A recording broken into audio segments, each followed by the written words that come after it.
நிறைய நடந்திருக்கு வாழ்க்கையில்.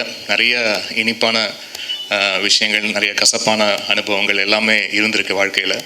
பட் அதை தாண்டி இந்த இசை அப்படின்ற ஒரு இறை சக்தி தான் வந்து என்னை கொண்டு போயிட்டே இருக்குது. ஒவ்வொரு நகர்வும் வந்து அதுதான் இழுத்து கொண்டு போயிட்டே இருக்குது. இப்படி ஒரு செட்டப் நான் எதிர்பார்க்கவே இல்லை சார். நீங்கள் சின்ன லீடு கூட கொடுக்கல, எல்லாமே சர்ப்ரைஸாக தான் இருக்குது. ரொம்ப ரொம்ப நன்றி. நிறைய பர்த்டேஸ் பார்த்தாச்சு. அதில் நிறைய பர்த்டேஸ் ரொம்ப சந்தோஷமான பர்த்டேஸ் நடந்திருக்கு. கொஞ்சம் சோகமான பர்த்டேஸும் நிறையா இருந்திருக்கு. ஆனால் இந்த பர்த்டே ரொம்ப ஸ்பெஷலாக ஆக்கின இந்த அகிரா டீமுக்கும் பார்த்திபன் சாருக்கும் இந்த டோட்டல் டீமுக்கு என்னுடைய நன்றியை தெரிவிச்சுக்கிறேன். 23 வருஷம் வந்து சினிமா வாழ்க்கை. அதுக்கு முன்னாடி நான் சின்ன திரையில் ஆரம்பித்தது பார்த்தா இன்னும் டோட்டலாக ஒரு 27-28 வருஷம் வருது. நான் இதுக்குள்ளே தான் இருந்திருக்கேன். இசையை தவிர்த்து வேறு எதுவும் தெரியாது நம்மளுக்கு. சின்னதாக க்யூட்டாக ரொம்ப அழகாக இப்படி ஒரு மேடை, இந்த மேடையில் இப்படி ஒரு மேடை ஏற்படுத்தி கொடுத்துருக்கீங்க. Thank you so much sir.